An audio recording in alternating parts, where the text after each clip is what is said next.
إن الحمد لله نحمده ونستعينه ونستغفره ونعوذ بالله من شرور أنفسنا ومن سيئات أعمالنا من يهده الله فلا مضل له ومن يضلل فلا هادي له وأشهد أن لا إله إلا الله وحده لا شريك له وأشهد أن محمدا عبده ورسوله أما بعد أعوذ بالله من الشيطان الرجيم بسم الله الرحمن الرحيم.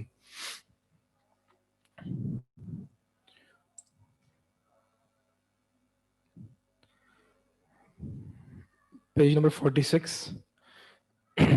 ولایت اور احکام جہاد کے متعلق گفتگو ہو چکی تھی.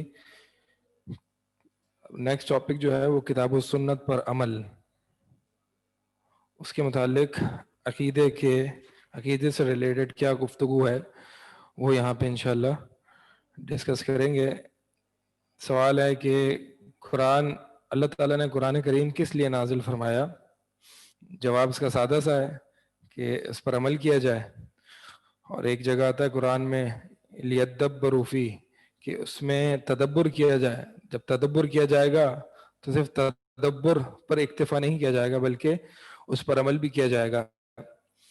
اتبعوا ما انزل الیکم من ربکم، یعنی اس کی اتباع کرو، عمل کرو جو کچھ تمہارے پاس نازل کیا جاتا ہے تمہارے رب کی طرف سے.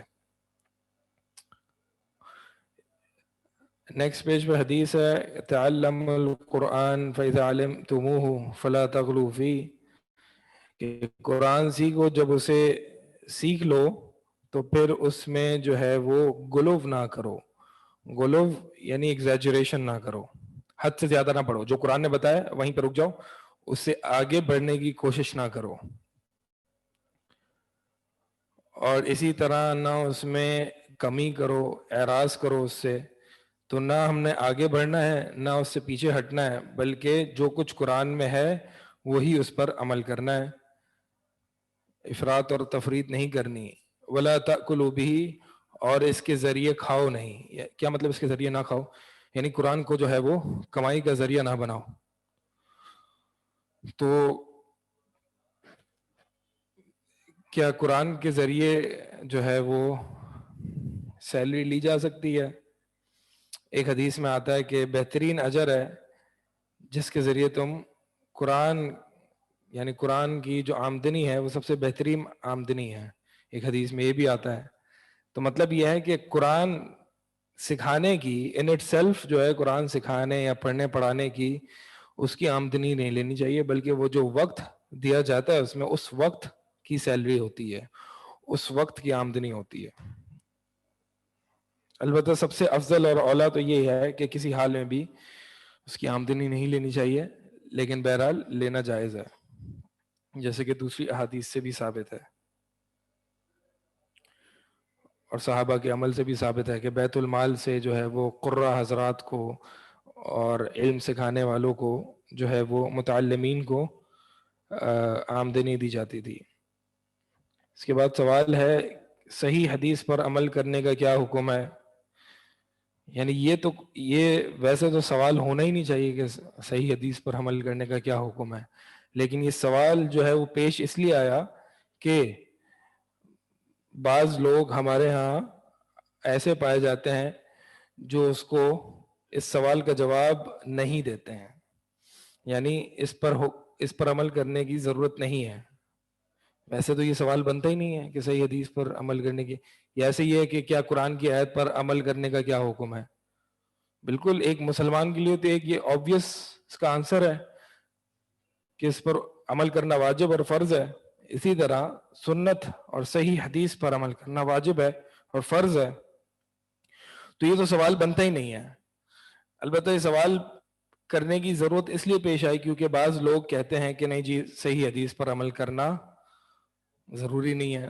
صحیح حدیث تو صرف ایک تاریخ ہے، اور حدیث تو ایک ہسٹری ہے، ایک روایات ہے، قدیم روایات ہیں، پتہ نہیں صحیح ہے، ضعیف ہے، موضوع ہے، اس لیے عمل کرنے کی ضرورت نہیں ہے.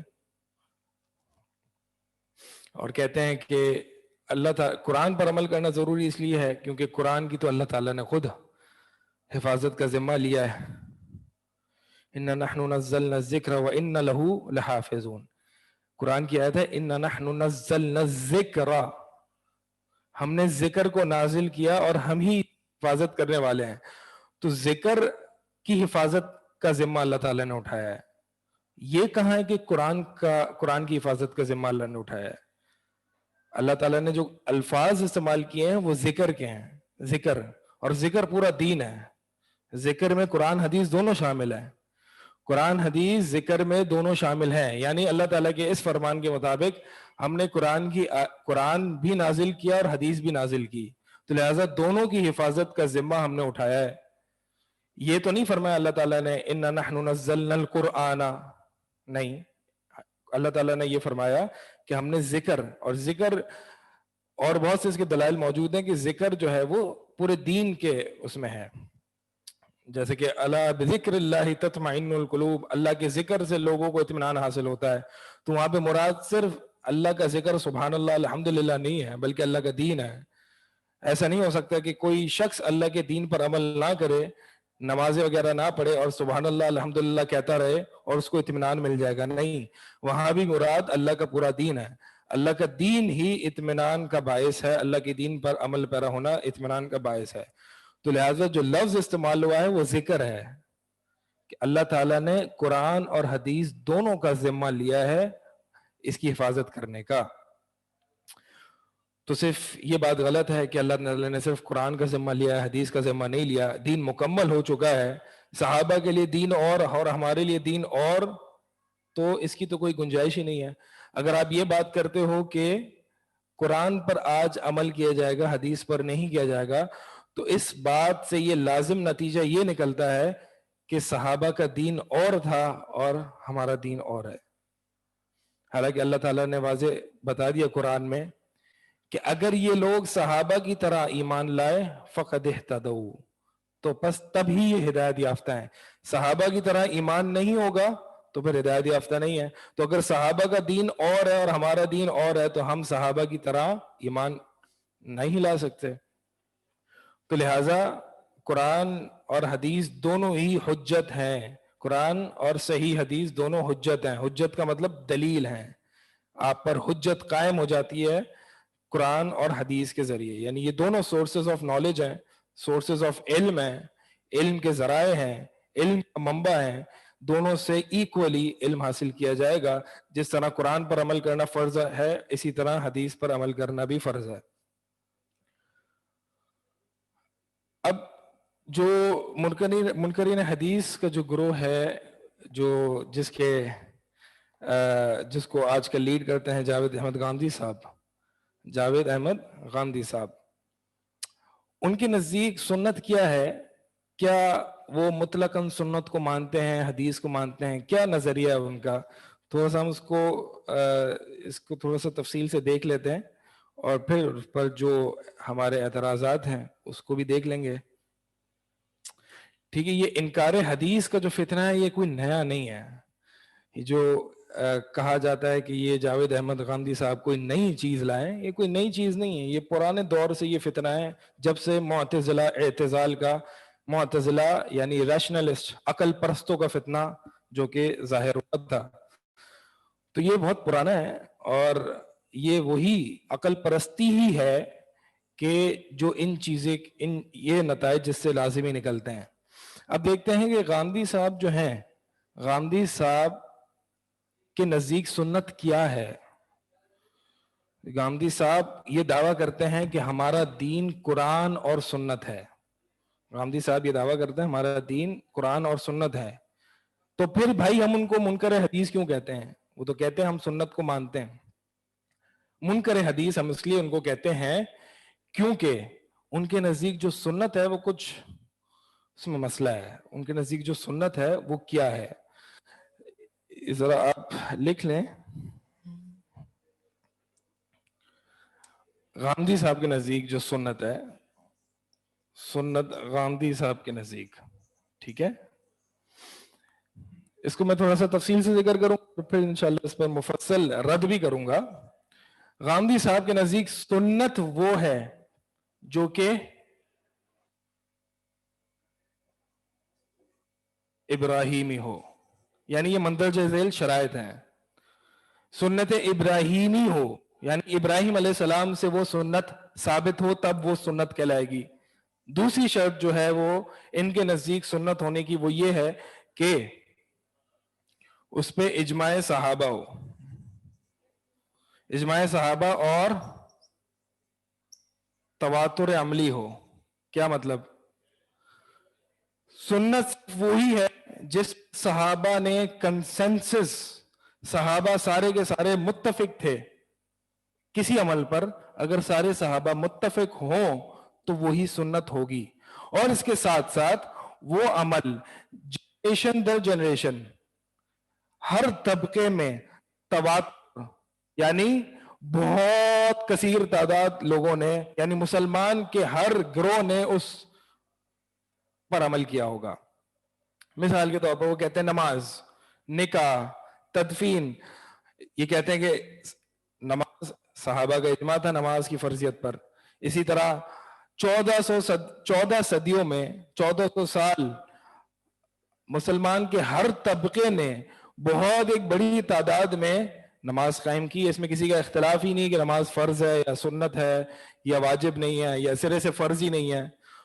تو ان کے اس نزدیک جو ہے یہ سنت ہے. ایک سنت ابراہیمی ہو، دوسرا سنت وہ ہے جس پر صحابہ کا اجماع ہو، صحابہ سارے کے سارے متفق ہوں کسی عمل پر. جب صحابہ سارے کے سارے متفق ہوں کسی عمل پر تب بھی وہ سنت نہیں بنے گی، حتیٰ کہ وہ اجماع کے ساتھ، تواتر کے ساتھ، طے در طے بہت بڑی تعداد میں ہر جنریشن پہ 14 صدیوں میں ہر جنریشن میں عمل کیا گیا ہو اس عمل پر، تب وہ ہوگی سنت. اب اس کے نتیجے میں اس کا نتیجہ ہوا یہ کہ ان کے نزدیک یعنی غامدی صاحب کے نزدیک سنت صرف 26 اعمال رہ گئے. ہاں تیسری یہ بھی ہے کہ ان کے یعنی وہ عمل ہو، وہ سنت عملی ہو، یعنی اس کا تعلق عمل سے ہو. سنت کوئی قول یا تقریر، سائلنٹ اپروول یا کوئی اخلاق، یہ سنت نہیں ہے. سنت ان کے نزدیک عملی ہو، فعلی ہو. اب اس تعریف کا نتیجہ، ان کی جو تعریف ہے سنت کی، اس تعریف کا نتیجہ یہ نکلا کہ صرف 26 اعمال ہیں کہ سنت ہیں. یعنی اب ان کے نزدیک دین کیا ہوا؟ گامدی صاحب کے نزدیک جو ہے ہوا قرآن اور 26 اعمال، اگرچہ یہ اس کو سنت کہتے ہیں. پہلے میں اہل السنہ کے نزدیک جو سنت ہوتا ہے وہ ڈیفائن کر دوں.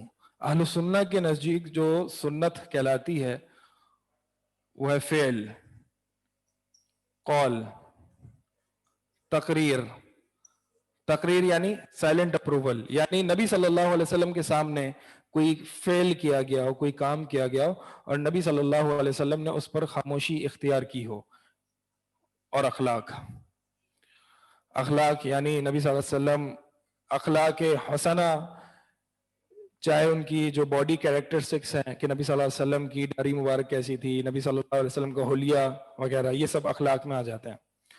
سنت جو ہے اہل السنہ کے نزدیک یہ ہے ہر وہ فعل یا قول یا تقریر یا اخلاق جس کی نسبت نبی صلی اللہ علیہ وسلم کی طرف کی گئی ہو اس کو کہتے ہیں سنت. لیکن گاندھی صاحب کے نزدیک سنت صرف یہ ہے فعل، پلس یہ دو شرائط بھی ہونی چاہیے.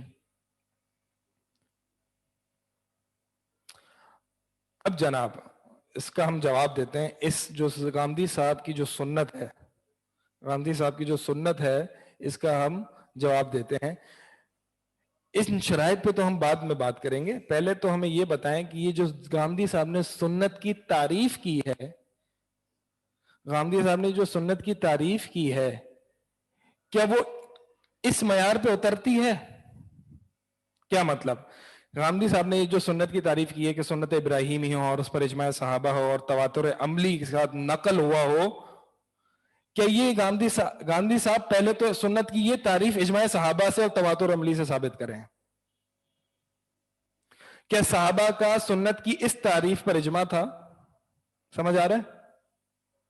کیا صحابہ کی سنت کی اس تعریف پر اجماع تھا؟ نہیں. بلکہ اس کے الٹ ہے. صحابہ کی تعریف یہی ہے. بہرحال پہلے تو غامدی صاحب کو اپنی اس سنت کی تعریف کو اپنے ہی اصول کے مطابق ثابت کرنا ہوگا، جو کہ وہ نہیں کر سکے اور نہیں کر سکتے ہیں.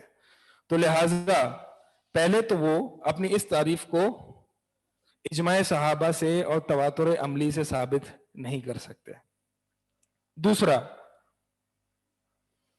تو یہ ہو گیا پہلا جواب. دوسرا یہ کہ یہ جو 26 اعمال بتائے ہیں انہوں نے، اس کے سنت ابراہیمی ہونے پر اجماع صحابہ ثابت کر کے دکھائیں. یعنی مثال کے طور پر 26 اعمال میں استنجا آ جاتا ہے، اور نکاح آ جاتا ہے، تدفین آ جاتی ہے، قربانی آ جاتی ہے، ختنہ آ جاتا ہے. یہ سارے امور جو ہے وہ لے کے آئے ہیں غامدی صاحب. تو ہم ان سے سوال کرتے ہیں کہ یہ ابراہیم علیہ السلام کی سنت ہے، کیا صحابہ کا اس پہ اجماع ہے کہ نہیں ہے؟ یہ ثابت کر کے دکھائیں. یہ بھی ثابت نہیں کر پائے. پھر ان کو، حالانکہ جو 26 اعمال ہے اس میں سے 3 اعمال کی طرف ابراہیم علیہ السلام کی طرف نسبت ہوئی ہے احادیث میں، جیسے کہ قربانی سنت ابیکم ابراہیم، ایک حدیث میں آتا ہے کہ ابراہیم علیہ السلام کی سنت ہے. اسی طرح جو ہے وہ قص الشوارب یعنی مونچھوں کو پس کرنا اور ختنہ، یہ 3 اعمال کی ابراہیم علیہ السلام کی طرف نسبت کی جاتی ہے احادیث میں، لیکن وہ احادیث ساری کی ساری ضعیف ہیں. بہرحال 3 ہیں. باقی اگر بالفضل حدیث کو صحیح بھی مان لیا تو 23 اعمال کو ابراہیم علیہ السلام سے ثابت کریں. اور دوسرا، یہ جو تدفین ہے، نکاح ہے، اگر آپ اس کو ابراہیم علیہ السلام کی سنت کہتے ہیں تو اس کا ابراہیم علیہ السلام سے پہلے کے جتنے انبیاء آئے ان کے ہاں کوئی نکاح، کوئی تدفین، کوئی قربانی کچھ نہیں تھی. حالانکہ آدم علیہ السلام کے 2 بیٹوں کے درمیان جو اللہ تعالیٰ نے واقعہ ذکر کیا اس میں قربانی کا بھی ذکر ہے اور اس میں تدفین کا بھی ذکر ہے. تو پھر تو آپ یہ نہ کہیں کہ سنت ابراہیمی ہے، بلکہ کہیں کہ یہ آدم علیہ السلام کی سنت ہے. صحیح ہے. تو اتنے یعنی اس پر اتنا رد موجود ہے، یہ بالکل فیل آرگیومنٹ ہے غامدی صاحب کا. تو پہلا میں نے یہ بتایا کہ غامدی صاحب سنت کی تعریف اجماع صحابہ سے، یعنی صحابہ کا اس تعریف پر اجماع ہو، پہلے تو ان کو یہ ثابت کرنا ہوگا. دوسرا یہ کہ 26 اعمال جو وہ لائے ہیں ان کو ابراہیم علیہ السلام کی طرف ثابت کریں. اور جب وہ ثابت کر بھی دیتے ہیں بالفرض، تو ہم کہیں گے کہ کیا اس سے پہلے کے لوگ، اس سے پہلے کے انبیاء میں نکاح، تدفین، استنجا، یہ ساری چیزیں نہیں تھی کیا؟ بالکل غلط بات ہے. اب 2 جواب میں نے دیے آپ کو، ٹھیک ہے. تیسرا جواب جو ہے وہ یہ ہے کہ کسی بھی عمل کو آپ کو کیسے پتا چلے گا کہ اس پہ صحابہ کا اجماع ہے؟ مطلب ہم غامدی صاحب سے پوچھتے ہیں کہ کسی عمل پر اجماع ہے صحابہ کا، یہ کیسے آپ کو پتا چلا؟ تو آپ دیں گے فلاں فلاں تاریخ میں اور کتاب میں لکھا ہوا ہے. تو فلاں فلاں تاریخ اور کتاب میں جو لکھا ہوا ہے وہ تو خبر واحد ہے، وہ تو متواتر نہیں ہے. یعنی آپ خبر واحد سے صحابہ کے اجماع کو ثابت کر رہے ہیں. آپ خبر واحد سے بھاگ رہے تھے اور واپس جا کے خبر واحد میں آگے رہے. صحیح ہے. اسی طرح آپ کیسے ثابت کریں گے تواتر عملی ہے؟ مثال کے طور پر کوئی بھی عمل آپ اپنے تواتر عملی میں نے بتایا کہ کیا نہیں، تواتر عملی میں نے آپ کو بتایا کہ تواتر عملی وہ ہوتا ہے کہ مسلم امت اور ہر جنریشن میں متفق تھی اس عمل پر. تو تواتر عملی، کسی عمل پر تواتر عملی تھا، یہ آپ اپنی جنریشن میں تو بتا سکتے ہیں کہ ہاں ٹھیک ہے سب مسلمان اس پر عمل کر رہے ہیں، لیکن سابقہ 14 صدیوں میں تواتر عملی تھا یا نہیں تھا، یہ کیسے پتا کریں گے آپ؟ جواب یہی دیں گے کہ تواتر عملی ایسے پتا چلے گا کہ کتابوں میں لکھا ہوا ہے. اب کتابوں میں جو ایک مصنف نقل کرتا ہے، 2 نقل کرتے ہیں، بہرحال وہ خبر واحد ہی رہتی ہے. تو جہاں سے آپ بھاگ رہے ہیں وہیں آپ گر رہے ہیں. وہ ایک مثال ذکر کی جاتی ہے نا عربی میں، فر من المطر وقر فی المیزاب، یعنی بارش سے بھاگ رہے تھے آپ، اور جہاں سے پانی گرتا ہے، کیا کہتے ہیں، میزاب اس کو کہتے ہیں عربی میں، میزاب کے اندر آپ میزاب کے پاس جا پہنچے.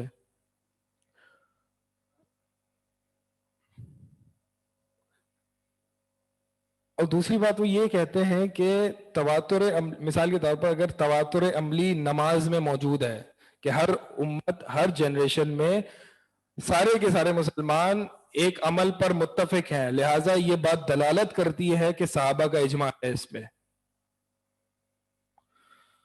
ریپیٹ کرتا ہوں، کوئی بھی عمل، وہ کہتے ہیں کہ کسی بھی عمل پر صحابہ کا اجماع ہے، پتہ ایسے چلتا ہے کہ وہ تواتر عملی کے ساتھ نقل ہوا ہو. یعنی اگر 5 نمازوں پر تواتر عملی موجود ہے ہر دور میں، تو اس کا مطلب صحابہ میں کوئی اختلاف نہیں تھا، صحابہ میں اجماع تھا. صحیح ہے؟ تو پھر ہم سوال کرتے ہیں کہ ٹھیک ہے، تواتر عملی کے ساتھ نقل ہوا. ایک تو یہ کہ آپ نے تواتر عملی ثابت کیسے کیا؟ کچھ کتابوں سے ثابت کیا، تو کتابیں تو خبر واحد ہیں. خبر واحد سے آپ تواتر ثابت کریں، یہ تو ایک انٹرنل کانٹرڈکشن ہے. خبر واحد کیا ہوتی ہے پتہ ہے؟ ضروری نہیں ہے سنگل سورس سے، یعنی وہ روایت 2 طریق سے، 3 طریقوں سے، 4 طریقوں سے بھی آئے تو وہ خبر واحد ہوتی ہے. ہاں اگر بہت جمع غفیر آپ کو وہ خبر لے آئے تو پھر وہ متواتر کہلاتی ہے. خبر واحد تو وہ ہوتی ہے جس میں 1 یا 2 یا 3 یا 4 یعنی گنتی کے لوگ موجود ہیں جو اس خبر کو آگے منتقل کر رہے ہیں، تو وہ خبر واحد. ضروری نہیں ہے خبر واحد کے لیے ایک ہی بندہ ہو، خبر واحد 5 لوگ بھی نقل کر سکتے ہیں لیکن وہ خبر واحد ہی کہلائے گی. متواتر تو تب بنے گی جب بہت جمع غفیر ہو، بہت لوگ ہوں اس عمل کو روایت کرنے والے. تو میں نے آپ کو یہ بتایا کہ گاندھی صاحب اپنی جنریشن میں تو بتا سکتے ہیں کہ اس عمل پر تواتر ہے، امریکہ میں بھی اسی طرح عمل ہوتا ہے، اور لنڈن میں بھی ایسے ہی ہوتا ہے، پاکستان، انڈیا، بنگلہ دیش، ہر جگہ جو ہے وہ اس طرح عمل ہوتا ہے. لیکن اپنے سے پہلے قوموں اور اپنے سے پہلی جنریشنز میں تواتر ثابت کرنے کے لیے گاندھی صاحب نے مشاہدہ تو کیا نہیں ہے، تو گاندھی صاحب کو خبر کی طرف جانا پڑے گا، خبر واحد کی طرف. خبر واحد ہی ہمیں مثال کے طور پر ہم بہت ساری جگہ دیکھتے ہیں کیا امام ابن عبد البر نے اس پر اجماع نقل کیا ہے، تو وہ ایک امام نے اس پر اجماع نقل کیا ہے، تو یعنی آپ کو بتایا کس نے کہ اس پر اجماع ہے؟ ایک بندے نے یا 2 نے یا 3 نے یا 4 نے. ایک امام یا 4 امام نے بتایا کہ اس پر اجماع ہوا ہے، تو آپ نے تو خبر واحد سے جس سے آپ بھاگ رہے تھے اس سے آپ نے اجماع ثابت کیا اور تواتر عملی ثابت کیا. تو ایک تو یہ کہ اجماع صحابہ اور تواتر عملی گاندھی صاحب کے لیے ضروری ہے کہ وہ اجماع سے ہی ثابت کریں، خبر واحد سے ثابت نہ کریں. دوسرا یہ کہ وہ یہ کہتے ہیں کہ جس پر تواتر عملی موجود ہے یہ اس بات پر دلیل ہے کہ صحابہ کا اجماع تھا. یعنی نماز 5 فرض ہیں دن میں، پر مسلمان متفق ہیں، یہ اس بات کی دلیل ہے کہ صحابہ میں اجماع موجود تھا 5 نمازوں کی فرضیت کے حوالے سے. ہم کہتے ہیں چلیں ٹھیک ہے، مان لیتے ہیں آپ نے تواتر عملی ثابت کر دیا، آپ نے تواتر عملی ثابت کر دیا اور اجماع صحابہ بھی ثابت کر دیا، مان لیتے ہیں. تو اجماع اس بات پر ہے کہ نماز کی فرضیت 5 ہے، نماز 5 فرض ہیں. یعنی اس کے یعنی ان 26 عمل کو جو یہ ثابت کر رہے ہیں، یہ کہتے ہیں کہ اس پر اجماع صحابہ ہے اور تواتر عملی کے ساتھ ہے. یعنی یہ جو 26 اعمال ہیں اس پر صحابہ کا اجماع ہے اور تواتر عملی ہے، اگرچہ یہ ثابت نہیں کر پا رہے لیکن پھر بھی ہم کہتے ہیں چلے جی ثابت کر دیا آپ نے. تو ہم یہ کہیں گے کہ اجماع ہے اور تواتر عملی ہے اس کے دین ہونے میں. مثال کے طور پر ہم نماز لے رہے ہیں تو نماز کی 5 وقت فرض ہونے میں اس پر اجماع ہے، پڑھنی کیسے ہے یہ اجماع نہیں ہے. کوئی ہاتھ کھول کے پڑھ رہا ہے، کوئی ہاتھ باندھ کے پڑھ رہا ہے، کوئی ہاتھ اوپر باندھ کے پڑھ رہا ہے، کوئی ہاتھ نیچے باندھ کے پڑھ رہا ہے، کوئی رفع الیدین کر رہا ہے، کوئی نہیں کر رہا. تو پڑھنی کیسے ہے اس پر تو اجماع نہیں ہے نا, اس میں تو اختلاف ہے, ائمہ اربعہ کا اختلاف ہے اس پہ. تو لہٰذا اب آپ کی ان 26 عمل کو صرف یہی نتیجہ رہ جائے گا کہ ان 26 عمل کو دین تسلیم کیا جائے, کرنا کیسے ہے اس کا ہمیں پتہ نہیں. تو غامدی صاحب کے نزدیک تو پھر یہ ہونا چاہیے کہ ہاں نماز 5 نمازیں فرض ہیں, یہ دین ہے, یہ سنت ہے. پڑھنی کیسے ہے ان کے نزدیک تو اجماع صحابہ اور تواتر عملی تو ہے ہی نہیں, نماز کی کیفیت میں اس میں تو اختلاف ہے. تو پھر ان کے نزدیک تو پھر وہ نماز پڑھنی نہیں چاہیے, بس صرف تسلیم کر کے آگے بڑھ جانا چاہیے. ٹھیک ہے جناب. تو یہ جو ہے یہ ان کی اپنی سنت کی اس تعریف میں بڑا تضاد موجود ہے. اور دوسری جگہ جو ہے یعنی یہ جو تعریف کرتے ہیں, ایک تو یہ کہ ان کا مسئلہ یہ آگے یہاں پہ کہ یہ وہ الفاظ دیکھیں, معنی میننگز کو پورٹری کرنے کے لیے, میننگز کو بیان کرنے کے لیے ہر لغت میں کچھ الفاظ کا چناؤ ہوتا ہے. ٹھیک ہے, مثال کے طور پر ایک انسان, اب انسان کا لفظ جو ہے وہ کس بات پر دلالت کرتا ہے؟ حیوان ناطق پر, یعنی بولنے والا حیوان. ٹھیک ہے, بولنے والا دابہ یا حیوان. تو کچھ معنی ہوتے ہیں جس کے لیے لفظ کو چنا جاتا ہے لغت میں, اور پھر سارے یہ اگریڈ اپون ہوتا ہے کہ یہ جو لفظ ہے یہ اسی معنی پر دلالت کرتا ہے. اس کو کہتے ہیں لغوی. آپ نے سنا ہوگا لغوی تعریف, اور پھر ایک ہوتی اصطلاحی تعریف.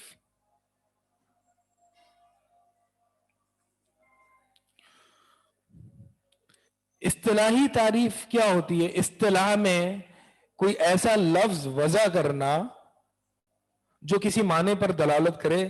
یہ کیا ہوتا ہے کہ اہل فن, ایک خاص قسم کے لوگ, ایک خاص قسم کی قوم کسی لفظ کو کسی پرٹیکولر معنی پر وضع کر لے اور اس پر صلح ہو جائے. یہ اصطلاح جو ہے وہ صلح سے ہی نکلا ہے. صلح یعنی کسی لفظ کو ایک پرٹیکولر معنی پر استعمال کرنے میں اہل فن کی آپس میں صلح ہو جائے کہ جب بھی ہم یہ لفظ بولیں گے تو اس سے مراد یہ ہوگی. صحیح ہے. اب اصطلاحی تعریف جو ہے یہ سنت, جتنی آپ کتابیں اٹھائیں فقہا کی, محدثین کی, آپ کو سنت کی تعریف یہی ملے گی. تو سنت کی دوسری تعریف اپنی طرف سے کرنا یہ مسلمان امت میں انتشار اور فساد ہے. غامدی صاحب کہتے ہیں کہ بھائی پہلے کے ائمہ نے بھی اپنی اصطلاحات کو جنم دیا, تو میں بھی اپنی ایک نئی اصطلاح نکال لوں تو اس میں کیا حرج ہے؟ ہم کہتے ہیں ٹھیک ہے کوئی حرج نہیں ہے, آپ تعریف اس کے لیے آپ کوئی سنت کے علاوہ کوئی دوسرا لفظ چن لیں, لیکن اس کو برائے مہربانی سنت نہ کہیں, کیونکہ سنت اصطلاحاً آلریڈی ڈیفائنڈ ہو چکا ہے. اور پھر مسئلہ یہ ہے کہ آپ ایک تو جو آلریڈی ڈیفائنڈ ہو چکا ہے صحابہ اور سلف کے نزدیک, آپ ایک تو اس کی تعریف کو بدل رہے ہیں, اور پھر اوپر سے یہ کہہ رہے ہیں کہ میرا دین جو ہے وہ قرآن اور یہ سنت ہے. کسی سے بھی آپ عام آدمی, یعنی یہ اصطلاحی تعریف سنت کی جو اہل سنہ کے نزدیک ہے اتنی کامن ہے کہ آپ کسی عام آدمی سے پوچھیں کہ سنت کیا ہے تو وہ یہی بتائے گا نبی صلی اللہ علیہ وسلم کے جمیع اقوال, افعال, اخلاق, یہ سب سنت ہیں. یہ آپ نے تعریف بھی پہلی دفعہ سنی ہوگی, لیکن وہ اپنے اسی اصول پر چلتے ہیں اور امت مسلمہ میں خام و خواہ کا انتشار اور فساد پھیلا رہے ہیں. ٹھیک ہے, تو یہ میں سمجھتا تھا کہ آپ لوگوں کو سمجھنا ضروری ہے, کیونکہ ان کی جو ہے اکثر جو باتیں ہوتی ہیں وہ اسی اصول پر ہوتی ہیں. اگرچہ وہ اپنا یہ اصول, یہ مبادی و اصول میں ان کی کتاب ہے, اس میں انہوں نے یہ ذکر کیے ہیں, وہ جو ہے وہ میڈیا پر اس طرح شیئر شاید نہ کرتے ہوں, بہرحال کرتے بھی ہیں. تو ہمیں اصل کی طرف جانا ہے کہ اصل مسئلہ ان کے ساتھ کیا ہے. ٹھیک ہے, تو یہ عقیدے کی بحث ہے. عقیدہ ہی یعنی ہمیں پتہ ہونا چاہیے کہ دین کے بنیادی ماخذ کیا ہیں, اور اسلاف اور اہل سنت کے نزدیک جو ہے وہ سنت کیا معنی رکھتی ہیں. اور بھی اگر ان کی یہ تعریف بھی اٹھائیں تو یہ خود ان اپنے اصولوں کے مخالف جاتے ہیں. یعنی غامدی صاحب اپنی اس تعریف، یہ جو اصول بنایا ہے انہوں نے، اس کے خود ہی مخالفت کر رہے ہوتے ہیں. مثال کے طور پر آپ دیکھ لیں کہ وہ ان سے پوچھا جاتا ہے کہ داڑھی رکھنا کیسا ہے، تو کہتے ہیں وہ نہ فرض ہے، نہ سنت ہے، نہ کچھ بھی ہے، حالانکہ خود بھی ان کی داڑھی نہیں ہے. تو وہ یہی کہتے ہیں کہ داڑھی رکھنا دین نہیں ہے، حالانکہ سابقہ انبیاء کی بھی داڑھی تھی، سنت ابراہیمی بھی تھی، تواتر عملی کے ساتھ منقول ہے، صحابہ کا اجماع بھی ہے اس پر. اسی طرح وہ کہتے ہیں کہ عورت کا جو ہے وہ سر کے بال سطر میں نہیں ہے، یعنی عورت کے لیے پردہ ڈھانپنا جو ہے وہ دین نہیں ہے. چہرے پردے کی تو دور کی بات ہو، تو عورت کے سر کا ڈھانپنا بھی اس کو دین نہیں سمجھتے، حالانکہ یہ ان کی بالکل مخالف جاتی ہے. یہی اصول، انہی اصول کے مطابق داڑھی رکھنا ان کے نزدیک سنت ہونی چاہیے، عورت کا پردہ کرنا ان کے نزدیک سنت ہونی چاہیے، لیکن پھر بھی وہ اپنے اس اصول کی مخالفت کر رہے ہیں. کہ قرآن میں انبیاء علیہ السلام کے بارے میں آتا ہے کہ وہ داڑھی رکھتے تھے، جیسے کہ موسیٰ علیہ السلام کے بارے میں آتا ہے کہ انہوں نے ہارون علیہ السلام کی داڑھی پکڑی تو ہارون علیہ السلام نے فرمایا لا تأخذ بلحیتی، میری داڑھی کو چھوڑو، میری داڑھی کو نہ پکڑو. تو یہ سابقہ، یہ فطرت میں سے، ایک اور حدیث میں آتا ہے فطرت میں سے یہ کہ مونچھوں کو پست کرنا اور داڑھیوں کو بڑھانا، تو یہ قدیمی سنت ہے. ایسا نہیں ہے کہ نبی صلی اللہ علیہ وسلم نے آ کے کوئی ایک نئی سنت یہ لی ہے، بلکہ یہ قدیمی داڑھی رکھنا اور پردے میں رہنا یہ قدیمی سنت ہے. یہاں تک کوئی سوالات ہیں؟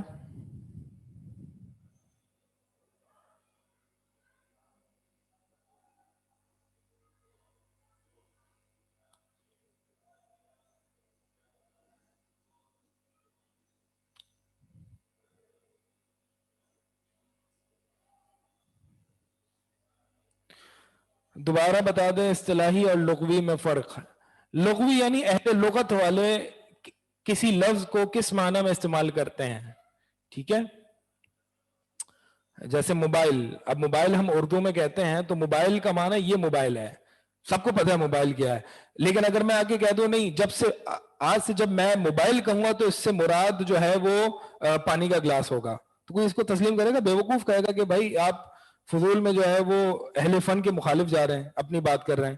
ٹھیک ہے، آپ اپنی اس کو پانی کے گلاس کو آپ ایک نیا ٹرم دیں، لیکن جو آلریڈی ان یوز ہے جو کہ موبائل، اس سے آپ نہ کہیں. اب اس کو پانی کے گلاس کا ایک نیا ٹرم دے دیں جو کہ آلریڈی ان یوز نہ ہو. اب سنت ایک آلریڈی ان یوز ڈیفینیشن اصطلاح ہے جو کہ اہل السنہ میں اور امت مسلمہ میں رائج ہے، اور وہ یہی تعریف ہے. لیکن وہ آگے ایک نئی تعریف بتاتے ہیں جس سے امت مسلمہ انتشار پھیلتا ہے اور فساد ہوتا ہے، اور کچھ نہیں ہوتا. تو یہ اصطلاحی تعریف یعنی اہل فن کے ہاں، ایک جیسے مثال کے طور پر محدثین کے ہاں سنت سے کیا مراد ہے، فقہا کے ہاں سنت سے کیا مراد ہے، یہ اہل ایک اس کا کیا معنی مراد ہے، وہ اس کو اصطلاحی تعریف کہتے ہیں. سوال ہے کہ معتزلہ اب بھی ہیں. جی ہاں، یہ اعتزال جو ہے غامدی صاحب کا معنی جی معتزلہ اور اعتزال والا ہے، کیونکہ معتزلہ جو ہے وہ عقل کو شریعت پر مقدم رکھتے ہیں، اور غامدی صاحب بھی جو ہے وہ اگرچہ عقل کا نام نہیں لیتے، وہ عقل کو فطرت کا نام دیتے ہیں. ہوتی وہ عقل ہی ہے جو معتزلہ کے نزدیک ہے، تو وہ جو ہے وہ بھی عقلیت پرست، عقل پرست ہیں.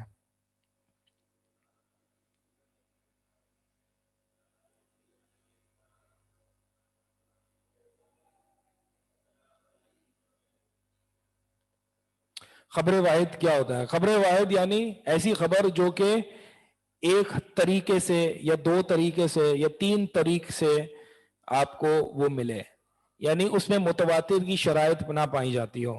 متواتر کی شرائط میں سے ایک شرط یہ ہے کہ وہ جمع غفیر اس خبر کو آگے منقول کر رہی ہو.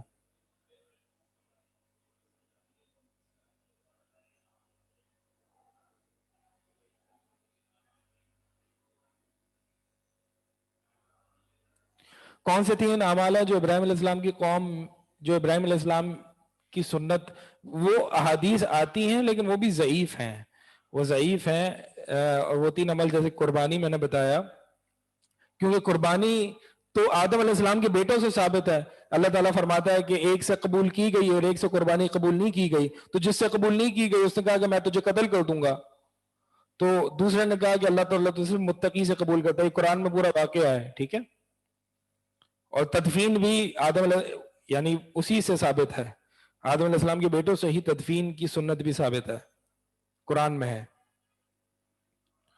عقل پرست کا کیا مطلب ہے؟ عقل پرست کا مطلب یہ ہے کہ حق تک پہنچنے میں وہ عقل کو ترجیح دیتا ہے شریعت پر.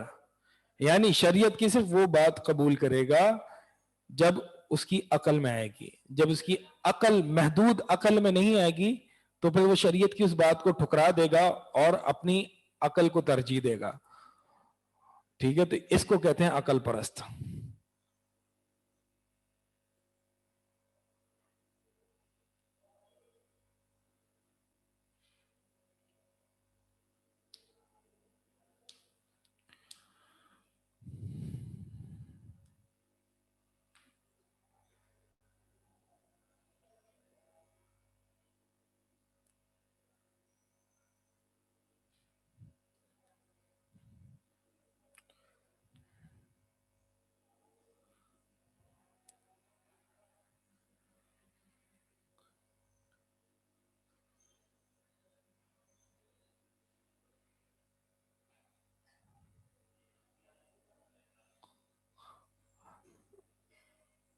ٹھیک ہے. پھر اور کوئی تو سوال نہیں ہے, ہم آگے بڑھتے ہیں.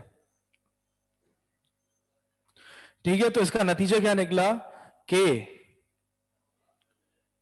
سنت جو ہے, سنت دین کا ماخذ ہے, دین اس پر عمل کرنا واجب ہے.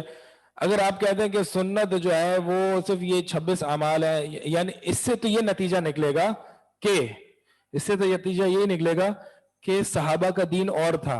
صحابہ نے تو براہ راست نبی کے بہت سارے افعال دیکھے اور اقوال سنے اور اس پر عمل کیا, لیکن جس پر اجماع صحابہ ہوا وہ صرف 26 اعمال ان کے نزدیک. وہ بھی حالانکہ اجماع میں نے آپ کو بتایا کہ اجماع سے ثابت نہیں کر پائے, لیکن پھر بھی ان کے نزدیک جو ہے وہ اجماع سے صرف 26 اعمال ثابت ہوئے. تو اس کا مطلب یہ ہے کہ نبی صلی اللہ علیہ وسلم سے صرف 26 چیزیں منقول ہے جو کہ صحابہ نے اتنی لمبی مدت میں 26 ہی چیزیں کی ہیں, 26 ہی عمل سنت. یعنی صحابہ کا دین اور تھا اور ہمارا اور ہے. یہ تو عجیب بات ہوئی. آگے چلتے ہیں جناب. صحیح حدیث پر عمل کرنا واجب ہے. ارشاد باری تعالی وما اتاکم الرسول فخذوه وما نهاکم عنه فانتهوا, جو کچھ تمہیں رسول تمہیں دے دیں اسے لے لو اور جس چیز سے تمہیں روکیں وہ رک جاؤ اس سے. بالکل عام دلائل ہیں یہ سنت کے وجوب پر. اور نبی صلی اللہ علیہ وسلم نے فرمایا علیکم بسنتی وسنت الخلفاء الراشدین المہدیین فتمسکوا بها. حالانکہ اس فتنے سے نبی صلی اللہ علیہ وسلم نے آگاہ کر دیا تھا ہمیں. نبی صلی اللہ علیہ وسلم کی یہ حدیث ترمذی میں منقول ہے کہ میں تم میں سے کسی کو ایسا نہ پاؤں, نبی صلی اللہ علیہ وسلم نے فرمایا میں تم میں سے کسی کو ایسا نہ پاؤں کہ تم میں سے ایک جو ہے وہ بڑی شاندار بستر پر جو ہے وہ ریکلائن کر کے ٹیک لگا کے بیٹھا ہے, اس کے پاس میرا کوئی فرمان آتا ہے اور وہ یہ کہتا ہے کہ نہیں ہمیں تو بس اللہ کی کتاب کافی ہے, میں تمہیں اس سے ڈراتا ہوں ایسا تم ہرگز نہ کرنا. صحیح حدیث ہے, ترمذی میں موجود ہے. سبحان اللہ. یعنی اللہ کے نبی صلی اللہ علیہ وسلم نے یہ ہمیں خبر دے دی اور یہ واقع ہو گیا. تو یہ جو کہتے ہیں نا گاندھی صاحب کہ میں سنت کو مانتا ہوں, تو یہ سنت وہ سنت نہیں ہے. لوگ ڈسیو نہ ہوں اس سے. بتانے کا مقصد یہی ہے کہ لوگ ڈسیو نہ ہوں کہ وہ جب یہ کہتے ہیں کہ میں سنت کو مانتا ہوں تو وہ اس سنت کو مانتے ہیں. سنت کا جو مفہوم صحابہ اور سلف کے ہیں اس سنت کو نہیں مانتے. اسی لیے تو ان میں وہ اتنی عجیب عجیب قسم کی باتیں کرتے ہیں. سود لینے کو وہ جائز کہتے ہیں, ٹھیک ہے, وغیرہ وغیرہ بہت ساری شاذ موقفات ہیں ان کے. تو یہ ان کی اصل یہی ہے, اصل مسئلہ ان کا انہی اصولوں پر ہے.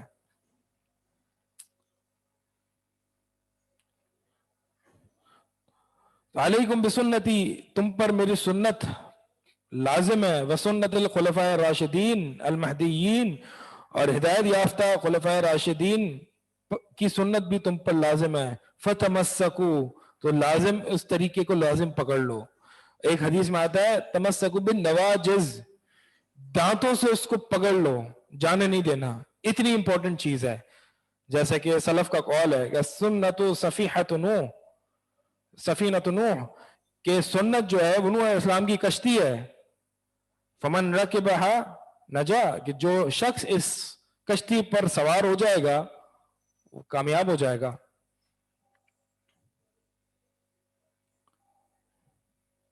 سوال، کیا ہم صرف قرآن کریم کو لے کر حدیث پاک سے مستغنی ہو سکتے ہیں؟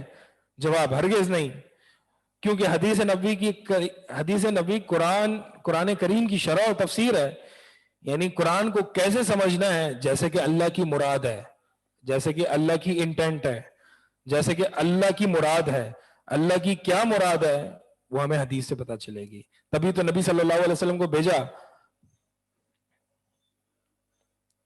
قرآن کی آیت ہے، دلیل یہ ہے وَأَنزَلْنَا إِلَيْكَ ذِكْرًا لِتُبَيِّنَ لِلنَّاسِ مَا نُزِّلَ إِلَيْهِمْ، اور ہم نے آپ پر یہ ذکر یعنی قرآن نازل کیا تاکہ آپ لوگوں کو واضح کریں. لِتُبَيِّنَ، بیان کریں لوگوں کو، مَا نُزِّلَ إِلَيْهِمْ، جو ان کی طرف نازل ہوا. اب غامدی صاحب اس آیت کے لیے کہتے ہیں کہ قرآن نازل ہوا تاکہ نبی صلی اللہ علیہ وسلم بیان کریں. دیکھیں لِتُبَيِّنَ ہے آیت میں، تاکہ نبی صلی اللہ علیہ وسلم ایکسپلین کریں. تو اس کا مطلب یہ ہوا قرآن کی آیت پر نبی صلی اللہ علیہ وسلم کوئی ایڈیشن، کوئی اضافہ یا کوئی نسخ نہیں کر سکتے. مثال کے طور پر قرآن میں جو حرام کردہ چیزیں ہیں وہ مردار ہے، خون ہے. حرمت علیکم المیتۃ والدم ولحم الخنزیر، اور سور کا گوشت ہے اور غیر اللہ کے نام پر ذبح کیا جانے والا جانور ہے. یہ چار چیزیں قرآن میں حرام ہیں. درندوں کا گوشت جو کہ چیر پھاڑ کے کھاتے ہیں، قرآن میں کہیں بھی اس کی حرمت کا ذکر نہیں ہے. تو لہٰذا قرآن میں یہ چار چیزیں حرام ہیں. حدیث نے اس پر ایڈیشن کی کہ درندوں کا گوشت بھی. اسی طرح جنگلی گدھے جو ہوتے ہیں، جیسے جو گدھے ہوتے ہیں ان کا گوشت بھی حرام ہے. یہ بھی حدیث ہے. تو قرآن میں چار چیزیں، حدیث میں اور ایڈیشن ہوتی گئیں. تو غامدی صاحب کہتے ہیں کہ قرآن حدیث یعنی نبی صلی اللہ علیہ وسلم صرف ایکسپلین کر سکتے ہیں، کوئی چیز ایڈ نہیں کر سکتے یا کوئی چیز منسوخ نہیں کر سکتے. کیونکہ قرآن میں اللہ تعالیٰ نے فرمایا لِتُبَيِّنَ، بیان، اور بیان میں ایڈیشن اور سبٹریکشن نہیں ہو سکتی. بیان میں تو صرف اس کو تفصیل سے اور ایکسپلینیشن ہو سکتی ہے. تو غامدی صاحب کا اس بیان کا کانسیپٹ بھی غلط ہے. بیان میں یعنی بیان کرنا، ایکسپلینیشن میں، بیان میں بھی ایڈیشن اور سبٹریکشن ہو سکتی ہے. میں یہ بات کیوں کہہ رہا ہوں؟ میں یہ بات اس لیے کہہ رہا ہوں کہ قرآن میں ہی اس کی دلیل ہے. موسیٰ علیہ السلام نے بنو اسرائیل اپنی قوم سے کہا کہ اللہ تعالیٰ تمہیں حکم فرماتا ہے کہ تم گائے کو ذبح کرو. تو موسیٰ علیہ السلام کی قوم کہتی ہے کہ اے موسیٰ اپنے رب سے دعا کر، اپنے رب سے پکار یبین لنا ما ہی، کہ وہ کون سی گائے ہو. اب دیکھیں قرآن اللہ تعالیٰ نے حکم دیا گائے ذبح کرو. موسیٰ علیہ السلام کی قوم نے کہا کہ آپ اللہ سے سوال کیجئے کہ وہ ہمارے لیے آپ بیان کر دیں ہمارے لیے کہ کون سی گائے ہو. اب صفات کے ذریعے، کیریکٹرسٹکس کے ذریعے اس گائے کو مخصوص کیا جاتا رہا کہ وہ گائے مثال کے طور پر عیب دار نہ ہو، ہل چلانے والی نہ ہو.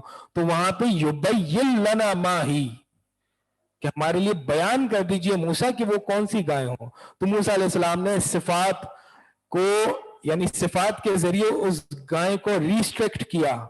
جو اللہ تعالیٰ نے عمومی حکم دیا تھا، موسیٰ علیہ السلام نے صفات کے ذریعے اس گائے کو ریسٹرکٹ کیا. تو یہ بیان میں ہی شامل ہے. سمجھ آ رہا ہے؟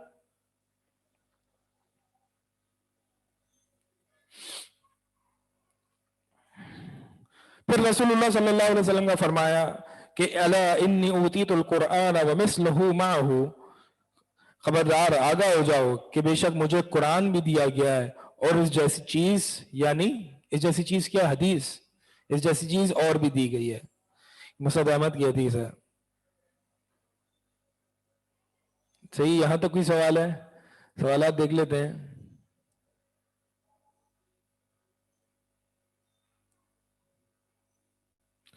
یہ 26 سوال ہمیں واٹس ایپ کر کے بتا جا سکتے ہیں، یہ ان کی کتاب میں موجود ہے، آپ آرام سے دیکھ سکتی ہیں.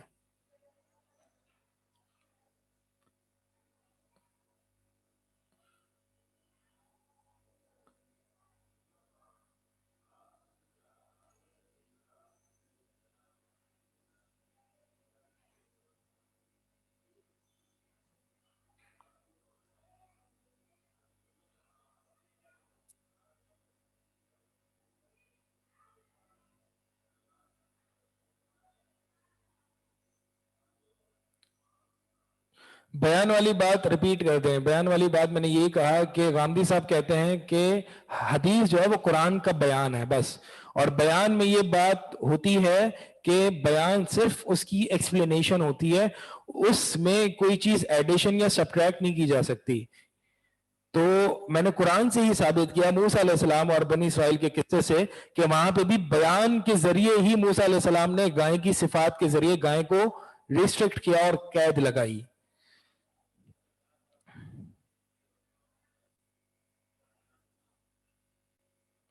کہ عورت کا پردہ سابقہ قوموں سے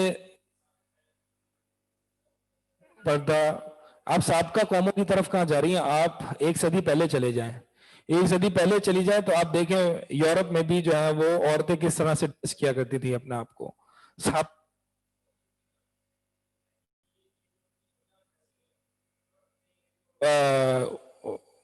اوریانی ہے یہ، پچھلی 1-1.5 صدی کی بات ہے. باقی یو کے کی اگر آپ کے پاس ہوں گی تصویر سوشل میڈیا وغیرہ پہ ہیں تو وہ بھی کورڈ، البتہ فیس کورڈ نہیں ہوتا تھا لیکن وہ ہیڈ ٹو ٹو جو ہے وہ کورڈ ہوتی تھی. 1.5 صدی نہیں تو 2 صدی پہلے. تو یہ تو 1.5 صدی کے بعد ہی یہ ساری چیزیں آئی ہیں. اس سے پہلے تو داڑھی بھی ایک مردانہ، ایک مینلی تصور کی جاتی تھی، ایک فطرت اور ایک نیچرل چیز. داڑھی تھی یہ فطرت اور نیچرل تھی. نبی صلی اللہ علیہ وسلم کے زمانے میں تو مشرک بھی داڑھی رکھتے تھے. ابو لہب کی داڑھی تھی، ابو جہل کی داڑھی تھی. صحیح، تو ان سب لوگوں کی داڑیاں ہوا کرتی تھی، ایک نیچرل چیز ہے یہ. یہ کاٹنے واٹنے عمل والا، یہ عورتوں جیسا بننے والا عمل جو ہے یہ تو حال ہی کی بات ہے. یہ سب آپ کا جو ہے وہ ماڈرنٹی اور انلائٹنمنٹ کا نتیجہ ہے.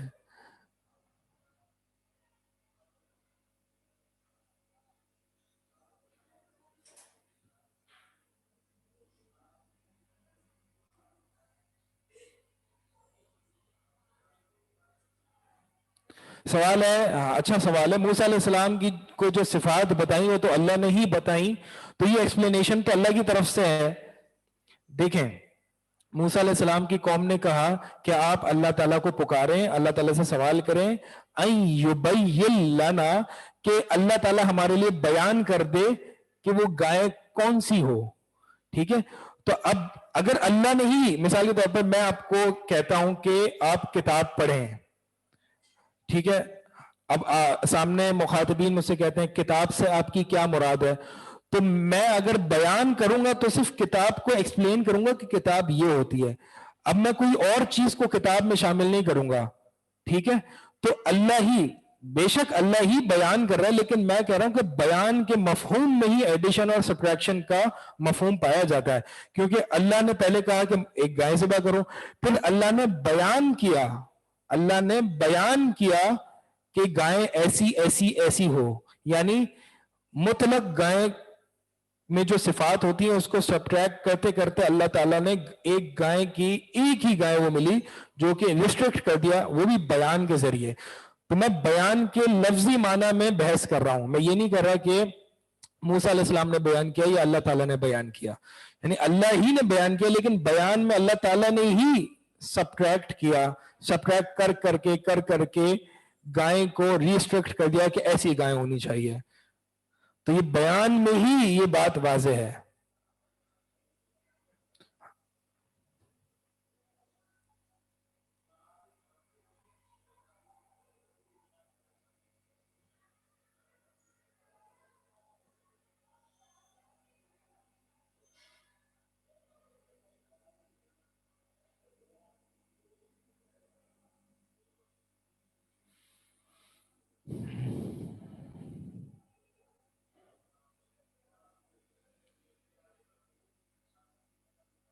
اگر آپ دیکھیں نا اس کا واضح نتیجہ تو یہ نکلتا ہے، اگر میں یہ غامدی صاحب کی یہی بات لیتا ہوں اس آیت کے تحت، یا ایھا الذین آمنوا لا تقدموا بین یدی سوری آیت ہے اوپر، وانزلنا الیک الذکر لتبین للناس ما نزل الیہم، کہ ہم نے آپ پر یہ ذکر نازل کیا تاکہ لوگوں کو آپ بیان کر دیں جو ان پر نازل ہوا ہے۔ اگر نبی صلی اللہ علیہ وسلم نے صرف بیان ہی کرنا تھا وداؤٹ اینی ایڈیشن اور سبٹریکشن، تو پھر نبی کا کام کیا ہوا؟ نبی تو صرف تائید کے لیے آئے ہیں، جو اللہ تعالیٰ نے بتایا وہی اس کو، یعنی وہی اس کو جو ہے وہ ایکسپلین کر رہے ہیں، تو نبی کا تو اور کوئی کام ہوا ہی نہیں۔ اور پھر اس آیت کا معنی ہی نہیں ہوا کہ جو نبی تمہیں دے دیں وہ لے لو اور جس سے روکے رک جاؤ۔ ہونا تو پھر یوں چاہیے تھا، جو اللہ تمہیں دے دے اس سے لے لو اور جس سے اللہ روکے رک جاؤ۔ اور پھر اطیع اللہ و اطیع الرسول کا تو پھر ہونا ہی نہیں چاہیے تھا، صرف یہ ہونا چاہیے تھا اطیع اللہ، کیونکہ نبی تو ہمیشہ وہی چیز صرف کھول کے آسان الفاظ میں بیان کرتے ہیں جو اللہ تعالیٰ نے بیان کیا۔ اگر واقعی ایسا ہے تو پھر تو نبی صلی اللہ علیہ وسلم صرف ایز اے سپورٹ، اور جن کو سمجھ نہیں آ رہا ہے اس کے لیے آئے ہیں، ایسا تو نہیں ہے۔ یعنی نماز کا اللہ تعالیٰ نے حکم دیا تو نماز کیسے پڑھنی ہے؟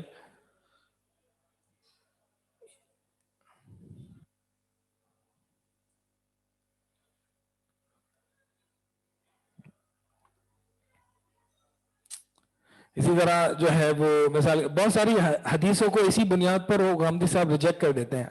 اصل میں ان کے نزدیک حدیث اور سنت میں فرق ہے، سنت ان کے نزدیک یہ ہے، اور حدیث غامدی صاحب کے نزدیک جو ہے وہ کہتے ہیں یہ تاریخی روایات ہیں، تاریخی روایات، خبر واحد ہیں، خبر واحد ہے، پتہ نہیں غلطی ہوئی ہوگی نہیں ہوئی ہوگی۔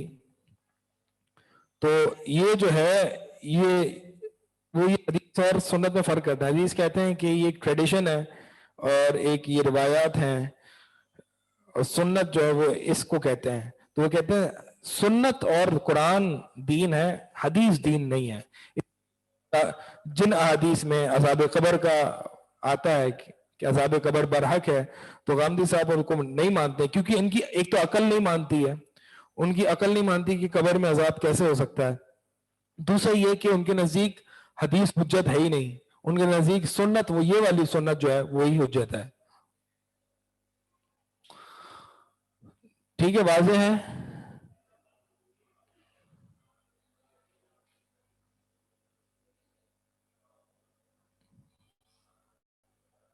جو لوگ گاندھی کی ٹیچنگ فالو کرتے ہیں ان کے ساتھ کیسا رویہ اختیار کرنا چاہیے؟ ان کو سمجھانا چاہیے جیسے ہم ابھی کر رہے ہیں، ان کو آرام سے سمجھانا چاہیے۔ البتہ گمراہی ان کی بہت بڑی ہے، بڑی گمراہی ہے، ان کو پھر بہرحال سمجھانا چاہیے۔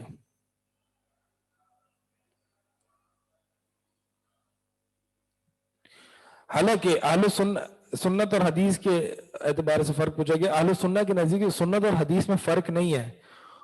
حدیث وہ ذریعہ ہے جس کے ذریعے سنت منتقل ہوتی ہے، یعنی آپ حدیث ایک برتن ہے اور اس برتن کے اندر جو ہے وہ سنت ہے۔ حدیث ایک ذریعہ ہے اور سنت اصل ہے، تو سنت کو آگے منقول کیا گیا حدیث کے ذریعے۔ تو حدیث اور سنت کوئی ایسا کوئی بہت بڑا فرق نہیں ہے، ٹھیک ہے؟ یعنی آپ ایسے کہہ لیں کہ ایک ریسیور ہے اور ٹرانسمیشن ہے، تو میری جو آواز ہے یہ سنت ہے اور جو ٹرانسمیشن ہے یہ حدیث ہے، تو کوئی فرق تو نہیں ہے، ذریعہ اور ایک اصل کا فرق ہے، باقی ایسا کوئی فرق نہیں۔ سوال ہے کہ ہاں بہت اچھا سوال ہے ماشاءاللہ، ہم غامدی کو ڈسکس کیوں کر رہے ہیں؟ تو بھائی جب ہم سنت کو ڈسکس کر رہے ہیں تو سنت میں سنت کے حوالے سے بہت لوگ گمراہ ہیں، تو ظاہر سی بات ہے سب سے سر فہرست جو ہے وہ غامدی صاحب آتے ہیں، تو اس لیے ان کو، اور وہ ان کا سوشل میڈیا پہ وہ بہت پھیلا بھی رہے ہیں اپنی اس فکر غامدیت کو، تو لازمی ہے۔ اور بہت سارے ماڈرنسٹ اور بہت سارے ریفارمسٹ، جدید پسند مسلمان جو ویسٹ اور یورپ کی ماڈرنٹی سے اور انلائٹنمنٹ سے obsessed ہیں، وہ غامدی صاحب کے پاس ضرور جا رہے ہیں اور ان سے متاثر ہو رہے ہیں۔ تو ان کے اصول کو واضح کرنا ضروری ہے، کیونکہ غامدی صاحب نے تو پھر ان کے نزدیک جب سنت صرف 26 اعمال ہے اور قرآن کو تو پھر اپنی مرضی سے کہیں بھی کھینچ کے توڑ مروڑ کے لایا جا سکتا ہے، تو پھر دین تو دین رہے گا اور آپ کی دنیا کی انجوائمنٹ بھی رہے گی، آپ ناچ گانے بھی کر سکیں گے، سود بھی لے سکیں گے، داڑھی بھی منڈوا سکیں گے، فحاشی بھی پھیلا سکیں گے. تو ماڈرنسٹ اور لبرل مسلمز کو اور کیا چاہیے کہ دین بھی اپنا سائیڈ پہ جو ہے وہ، یعنی وہ بھی بالکل سائیڈ پہ نہ ہو، اور دنیا اور مغربی آقاؤں وہ بھی سائیڈ پہ نہ ہو، یعنی ان مغربی آقاؤں کے بھی ہم جوتے چاٹتے رہیں اور ہم مسلمان بھی کہلاتے رہیں. تو مذبذبین بین ذالک لا الہ الا ولا الہ الا. البتہ میرے الفاظ بڑے سخت ہیں، لیکن سنت کی غیرت کا تقاضا یہی ہے کہ جو سنت کے ساتھ خیانت کرے گا اور جو نبی صلی اللہ علیہ وسلم کی سنت میں توڑ مروڑ کرنے کی کوشش کرے گا تو ہمارا رد ایسا ہی ہوگا، اور ہونا بھی چاہیے.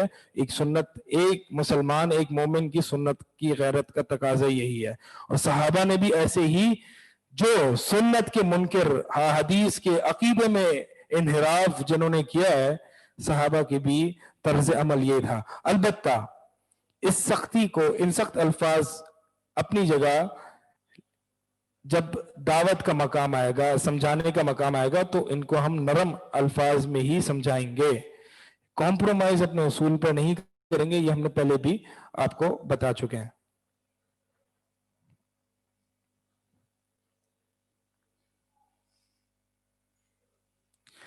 ٹھیک ہے جناب، کلاس ختم ہو گئی آپ کی.